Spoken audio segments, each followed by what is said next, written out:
हिंदी। बेटा वैसे तो हमने कोर्स काफ़ी कुछ ख़त्म कर दिया है, सामान्य हिंदी का भी और साहित्यिक हिंदी का भी काफ़ी कोर्स हमने ख़त्म कर दिया है।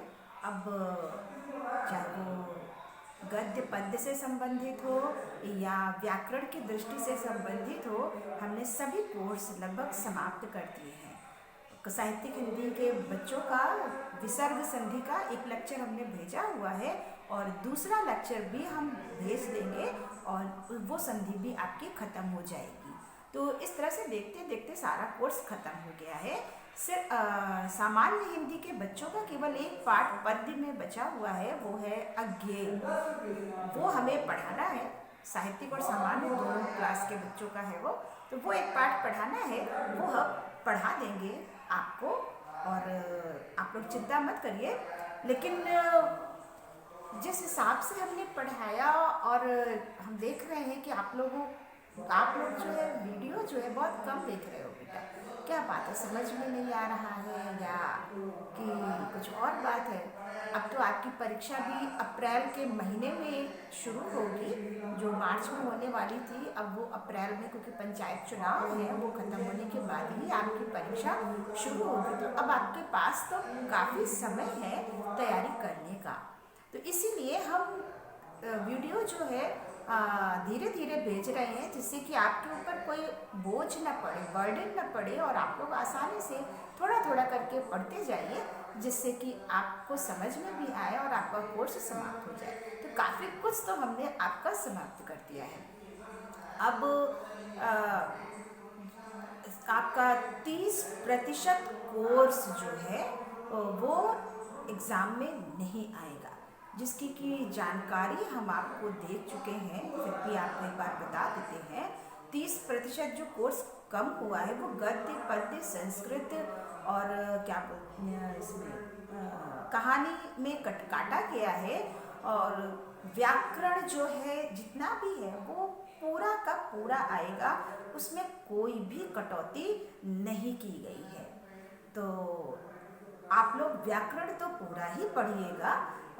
जो आपका कोर्स काटा गया है, एक बार हम आपको फिर से जानकारी दे देते हैं कि सामान्य हिंदी के बच्चों का जो गद्य का कोर्स है, जो गद्य आएगा वो 4 पाठ है, और वो पाठ है आपका राष्ट्र का स्वरूप है, दूसरा पाठ है भाषा और आधुनिकता, तीसरा है आपका अशोक के फूल हजारी प्रसाद द्विवेदी जी का लिखा हुआ, और चौथा चैप्टर है एपीजे अब्दुल कलाम का लिखा हुआ तेजस्वी मन के आदर्श, कुछ इस तरह करके। कुल 4 पाठ ये सामान्य हिंदी के बच्चों का है, और साहित्यिक हिंदी के बच्चों का ये 4 पाठ तो है ही है, इसके अलावा एक पाठ और जुड़ा हुआ है, और पंडित दीन दयाल उपाध्याय जी का लिखा हुआ है। उस चैप्टर का नाम हमें याद नहीं आ रहा, क्योंकि नया है इसलिए याद नहीं, पुराने चैप्टर तो सारे याद है। तो एक वो पाठ है। तो 5 पाठ साहित्यिक हिंदी के बच्चों का है गद्य में, और सामान्य हिंदी के बच्चों का 4 पाठ है। ये आपको गद्य में पढ़ना है, ठीक है। गद्य आपको अपने से ही पढ़ना है, गद्य तो समझ में आ जाता है, तो आप लोग अपने से ही पढ़ लीजिएगा। और काव्य में हमने जो कुछ पढ़ाया है, जितने चैप्टर्स पढ़ाए हैं, वो सारे ही चैप्टर्स आपके एग्जाम में आएंगे। उसमें अज्ञेय जी हमने अभी नहीं पढ़ाया है, वो हम पढ़ा देंगे। और साहित्यिक हिंदी के बच्चों का एक अज्ञेय तो है, वो तो पढ़ा देंगे। इसके अलावा भारतेंदु हरीशचंद्र और जगन्नाथ दास रत्नाकर है, वो भी हम आपको पढ़ा देंगे। अब इसमें कटा क्या है जो हमने पढ़ाया है, उसमें जयशंकर प्रसाद जी का जो गीत हमने पढ़ाया था वो नहीं आएगा, और मैथिली शरण गुप्त का भी गीत जो उर्मिला के विरह से संबंधित था वो नहीं आएगा, और सारी चीज़ें जो है वो आपकी आएंगी जो हमने पढ़ाई है। तो ये आपका पद्य का कोर्स था। संस्कृत में सामान्य हिंदी के बच्चों का केवल जातक कथा नहीं है। जितने पाठ हमने संस्कृत में पढ़ा तो हमने सब दिए थे, क्योंकि पहले हमको पता नहीं था।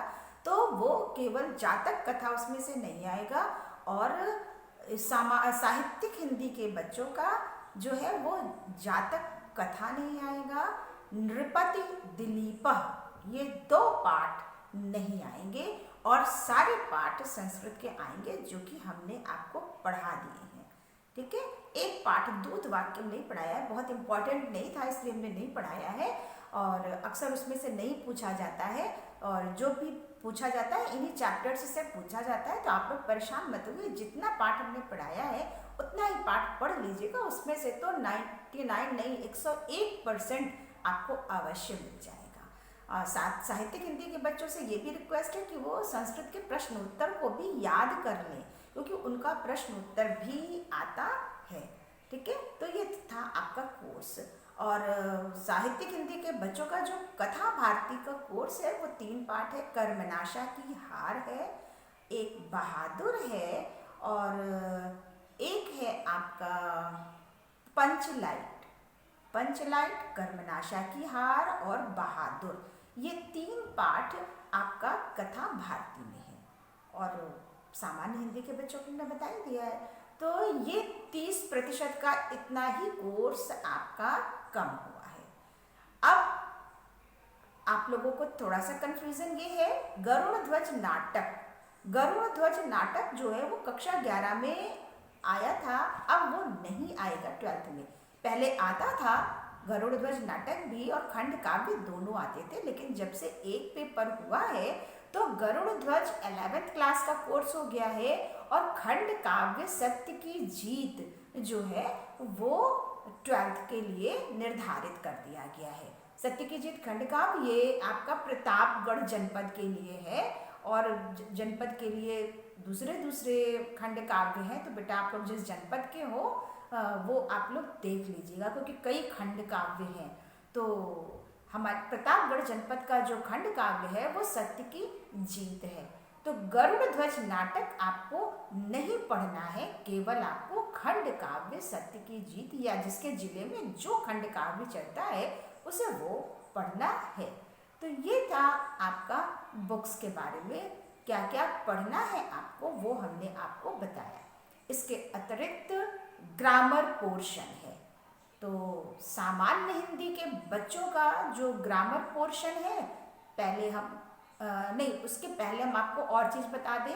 देखिए आपका पेपर में गद्य और पद्य का इतिहास आएगा। ये लेक्चर हमने अब इसीलिए शुरू किया क्योंकि बहुत से बच्चों ने मुझे रिक्वेस्ट की थी कि मैम गद्य और पद्य का इतिहास जो है वो तैयार करा दीजिए। तो अब हम रोज वीडियो डालेंगे आपके लिए इसी गद्य पद्य के इतिहास से संबंधित, जिससे कि आपका गद्य पद्य का इतिहास तैयार हो जाए। आज पहला वीडियो है तो थोड़ा सा हम आपको कोर्स की जानकारी दे रहे हैं, जिससे कि आपके जो शंकाएं हैं वो खत्म हो जाए। इसके अलावा जीवन परिचय आता है, गद्यांश की व्याख्या, पद्यांश की व्याख्या, उससे रिलेटेड प्रश्न होते हैं, उसका उत्तर आपको लिखना होगा। फिर आता है आपका जीवन परिचय। कक्षा भाई हमने जिन बच्चों को पढ़ाया है 11th में, जो बच्चे हमसे पढ़े हुए हैं, तो जीवन परिचय किस तरह से लिखा जाता है ये हमने उनको अच्छी तरह से बताया है और प्रैक्टिस भी कराई थी 11th में। और 12th में तो चूँकि क्लास ही नहीं चली, लेकिन उसी तरह से आपको लिखना है। हालांकि लिमिटेशन होता है 80 शब्द का, लेकिन 80 शब्द का तात्पर्य है कि वो पूर्ण रूप से सार गर्भित हो, और आप लोग उतना सार गर्भित लिख नहीं पाएंगे। तो मेरा तो यही सजेशन है, यही सलाह है कि आप लोग जब भी जीवन परिचय लिखें, क्योंकि जीवन परिचय नहीं आता है, जीवन परिचय संक्षिप्त में लिखना होता है, आपको साहित्यिक परिचय देना पड़ता है, चाहे वो लेखक का हो चाहे वो कवि का हो। तो साहित्यिक परिचय में उनका जो साहित्यिक योगदान है, साहित्य के लिए उन्होंने क्या योगदान दिया है वो डिटेल में, प्लस भाषा और शैली भी डिटेल में। साहित्य में स्थान बिल्कुल नहीं लिखना है। कृतियाँ हर विधा की लिखनी है। भाई कोई भी लेखक होता है वो कहानी लिखता है, नाटक लिखता है, उपन्यास लिखता है, संस्मरण लिखता है, वगैरह वगैरह बहुत सी विधाओं में लिखता है। तो एटलीस्ट आप लोग हर विधा की एक पुस्तक लिखिए, ज़्यादा मत लिखिए। तो आपको वो रचनाएं लिखनी होगी। संक्षिप्त जीवन परिचय बहुत संक्षिप्त, वो आप एक छोटा सा बॉक्स बना लीजिएगा साइड में, और उनका जन्म कब हुआ, मृत्यु कब हुई, उनकी शिक्षा कहाँ हुई, पिता कौन थे, माता कौन थे, या कोई पुरस्कार वगैरह, वो तो आप साहित्यिक योगदान में लिखोगे ही, तो वहाँ लिखने की ज़रूरत नहीं है। इसके अलावा कोई और विशेष चीज़ है तो वो लिख करके उतना ही बस छोड़ दीजिएगा। उसके बाद डायरेक्ट आप आ जाइए उनके साहित्यिक योगदान पर। इसी तरह से कवि का भी है, कवि का जीवन परिचय भी शॉर्ट फॉर्म में, पिता का नाम, माता का नाम, कहाँ पैदा हुए, किस स्थान पर हुए, उनके जन्म से संबंधित अगर कोई कथा है, कहानी प्रचलित है तो वो आप लिख दीजिएगा, और उनके माता पिता पत्नी या जो भी है और वो लिख दीजिएगा। तो ये चीज़ें आपको छोटे से बॉक्स बना करके साइड में अपने दाहिने हाथ, कॉपी के दाहिने हाथ पर साइड में बॉक्स बनाकर लिख दीजिएगा, और फिर सीधे इधर साहित्यिक योगदान लिखिए। कवियों का साहित्यिक योगदान दो पक्षों में डिवाइड होता है, काव्यगत विशेषताओं के अंतर्गत एक भाव पक्ष, एक कला पक्ष। भाव पक्ष में उन्होंने साहित्य के लिए क्या क्या किया है तो वो आपको लिखना होगा, जो कि हमने जीवन परिचय में आपको बताया था, बहुत शॉर्ट में, थोड़ा सा आपको डिटेल कर लीजिएगा। और कला पक्ष में रस, छंद, अलंकार, भाषा उनकी क्या है, ये थोड़ा थोड़ा लिखना होगा।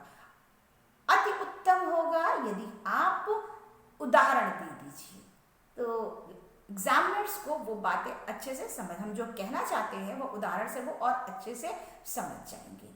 तो मेरा तो सुझाव यही है। दूसरी चीज हम आपको ये बताना चाहेंगे बेटा कि आप लोग अभी से लिखने की प्रैक्टिस कर लीजिए। टाइम बाउंड का मतलब है एक भाई 3 घंटे के पेपर में हमें पूरा पेपर जो है सॉल्व करना है, तो हर चीज के लिए एक निश्चित समय रख लें कि हमें उतने ही समय में वो चीज लिखनी है। अगर हमने किसी एक को ज़्यादा समय दिया तो दूसरे का हमने समय ले लिया तो वो चीज़ छूट जाएगी। तो टाइम बाउंड, जीवनी गद्य की लेखक की और पद्य के कवि की, दोनों एक एक जीवनी को 12 मिनट से ज़्यादा समय नहीं देना है। और 12 मिनट का तात्पर्य है कि एकदम आपको सुस्ती की चाल में नहीं लिखना है बेटा। आप 12th में पढ़ रहे हो तो आप उस विषय जो लिखने जा रहे हो उस विषय में थोड़ी सी जानकारी तो अवश्य दी जानी चाहिए ना। तो ये एग्जामिनर उम्मीद करता है। तो आप लोग अपने लिखने की प्रैक्टिस जो है खूब कर लीजिए, रटिए, उसे टाइमर लगा करके लिखिए और देखिए कि आपका कितना समय जा रहा है। अगर ज़्यादा समय लग रहा है तो अपनी स्पीड को बढ़ाइए, या मैटर जो आपको अनुपयुक्त लग रहा हो थोड़ा बहुत वो काट दीजिए। भाई हम कॉलेज में रहते हैं तो हम तो बच्चों से लिखवाते हैं और एक एक बच्चे का चेक करते हैं, जो कम होता है वो बताते हैं, जो अनुपयुक्त होता है वो कहते हैं कि इसे काट दीजिए। तो ये स्कूल में हम जब रिवीजन कराते हैं तो यही सारी चीज़ें हम लिखवाते हैं, रोज रोज लिखवाते हैं। इससे बच्चों को रट भी जाता है और उनकी प्रैक्टिस भी बन जाती है। तो ये काम आप घर पर, अभिभावकों से भी मेरा ये विनम्र निवेदन है कि थोड़ा सा सलाह के मुताबिक बच्चों को प्रैक्टिस करा दीजिए। स्कूल खुल जाता है तो द बेस्ट है, हम लोग तो है ही है तैयारी कराने के लिए। लेकिन सपोज अगर नहीं खुलता है तो आपको ही उनका गार्जियन और प्लस आप उनको शिक्षक बनना है, मार्गदर्शन हम लोग केवल दे सकते हैं। तो गार्जियन से मेरा यही अनुरोध है कि थोड़ा सा वो बच्चों की पढ़ाई में हेल्प अवश्य करें, उन्हें बताएं। तो ये आपको करना है जीवन परिचय के लिए। फिर है आपका इसके बाद आता है कहानी। कहानी हमने आपको जो बताई है उसमें या तो कथा वस्तु लिखने को आती है, या तो चरित्र चित्रण, और या तो उद्देश्य। 3 चीज आती है लिखने के लिए। सामान्य हिंदी, देखिए सामान्य और साहित्यिक हिंदी का बच्चों का थोड़ा लिखने का तरीका अलग अलग है, तो ध्यान से सुनिएगा।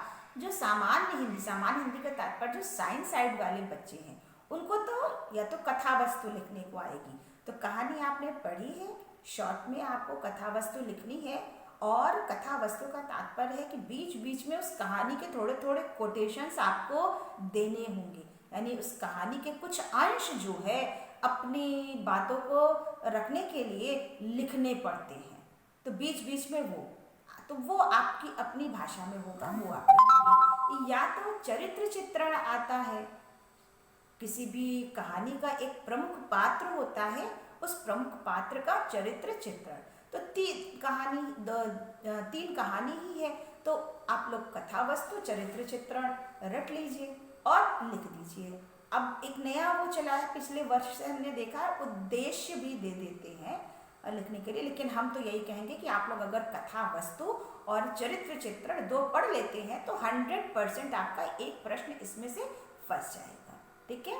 और साहित्यिक हिंदी के बच्चों की कथा वस्तु 2 तरीके से लिखने को आती है, ध्यान से सुनिएगा। साहित्यिक हिंदी यानी जो आर्ट साइड वाले बच्चे हैं, या तो उनको देखो प्रश्न इस तरह से आएगा कि इस कहानी की कथा वस्तु, जैसे पंचलाइट की कथा वस्तु लिखिए।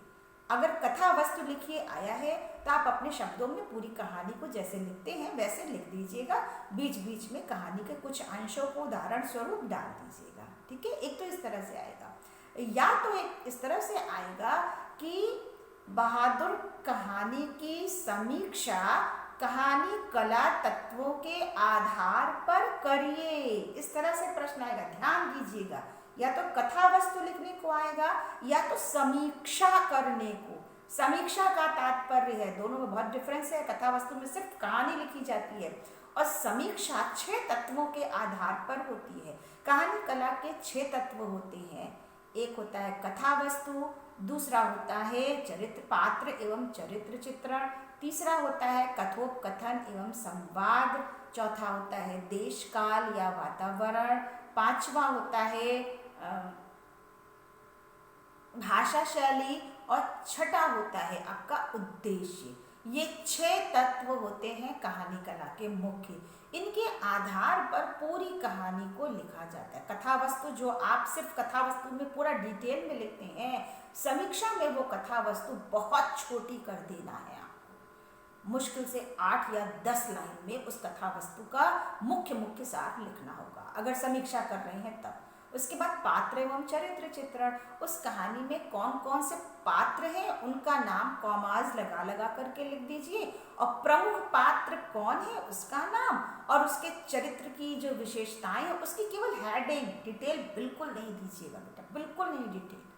पात्र एवं चरित्र चित्रण के अंतर्गत उस कहानी में कौन से प्रमुख पात्र हैं उनका नाम कॉमाज लगा लगा करके, प्रमुख पात्र कौन है उसका नाम और उसके चरित्र की क्या क्या विशेषता है उसकी खाली हेडिंग्स आप लोग दीजिएगा, ठीक है।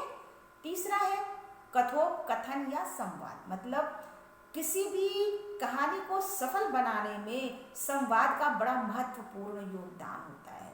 संवाद कैसे हैं, व्यंग्यात्मक है, चुटीले हैं, हास्य से पूर्ण है या कटु है, जैसे भी है वो तो जो कहानी आप पढ़ेंगे उसी आधार पर, तो वो संवाद आपको लिखना है और उसका उदाहरण भी देना है आपको। 1-2 उदाहरण भी, आपको संवाद कैसा लगा, संवाद की दृष्टि से वो कहानी सफल है या नहीं, आपके नज़रिए से, आपके नज़रिए से। यहाँ पर जो आप लिखेंगे वहाँ पर आपका नज़रिया देखा जाता है, वहाँ पर हमारा या एग्जामिनर का नज़रिया नहीं होता है जो आप समझते हो कहानी के बारे में। तो संवाद की दृष्टि से सफल है या असफल है वो आपको लिखना पड़ेगा, ठीक है। उसके बाद आता है देश काल या वातावरण। वातावरण कैसा है, पारिवारिक है, ऐतिहासिक है या जैसा भी है वो कहानी में पढ़कर ही आपको पता चलेगा। तो वो देश काल या वातावरण भी आपको 4-5 लाइन में लिखना होगा, ठीक है। और इसके बाद आता है भाषा शैली, भाषा कैसी है, किस शैली में लिखा गया है वो लिखना है। और लास्ट में उसका उद्देश्य, यानी किसी भी कहानी को लिखने का एक उद्देश्य होता है, पाठक को क्या बताना चाहते हैं उस उद्देश्य को 3-4 लाइन में लिख करके समाप्त करना है। तो ये समीक्षा हुई, ध्यान से देख सुनिएगा साहित्यिक हिंदी वाले बच्चे। अगर सिर्फ कथा वस्तु लिखने को आती है तो कथा वस्तु आप लिख दीजिए बेटा, लेकिन अगर समीक्षा आती है तो आपको इन 6 तत्वों के आधार पर समीक्षा करनी होगी।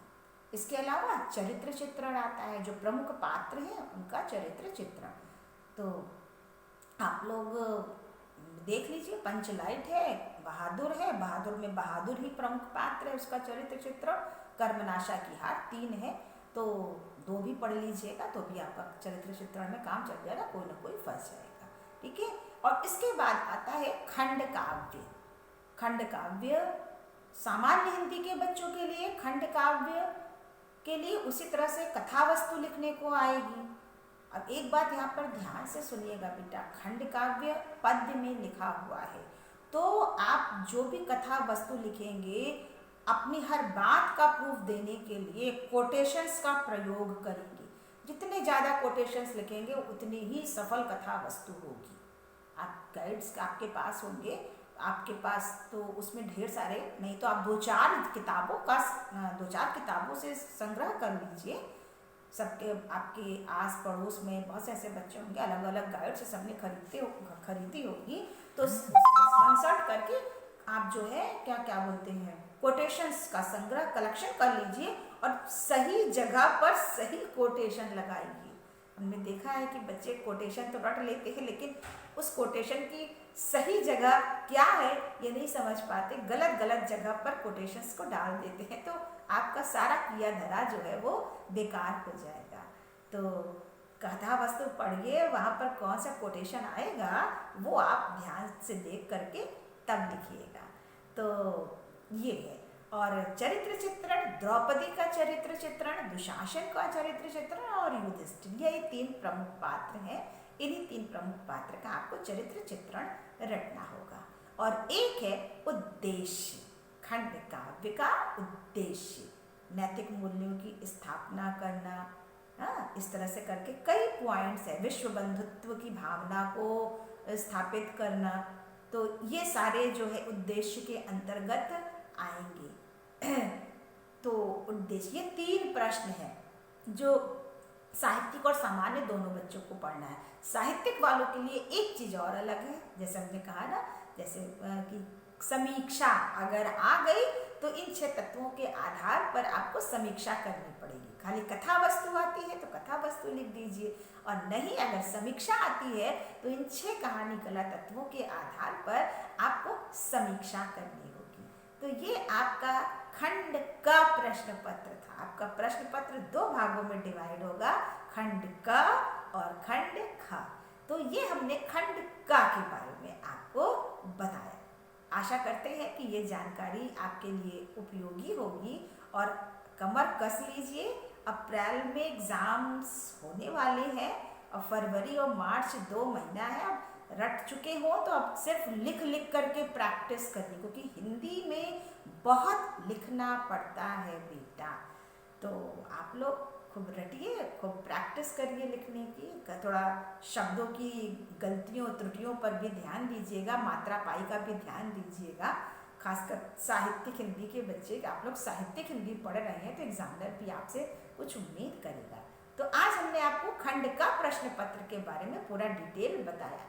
आज गद्य पद्य के इतिहास की शुरुआत नहीं हो पाई, लेकिन जो ज़रूरी था वो हमने आपको बताया। लेकिन निश्चिंत रहिए, गद्य पद्य का इतिहास भी हम पूरा आपको तैयार करवा देंगे, आपको कोई परेशानी नहीं होगी। बस एक रिक्वेस्ट है कि आप लोग चैनल को सब्सक्राइब करिए और ढेर सारे व्यूज़ भेजिए, जो समझ में आ रहे हैं, जो समझ में नहीं आ रहे हैं वो दोनों भेजिए आप लोग। तो इस आशा के साथ कि ये जानकारी आपके लिए उपयोगी होगी। सबको मेरा प्यार भरा राधे राधे, धन्यवाद बेटा। अगले लेक्चर में फिर खंड खा के बारे में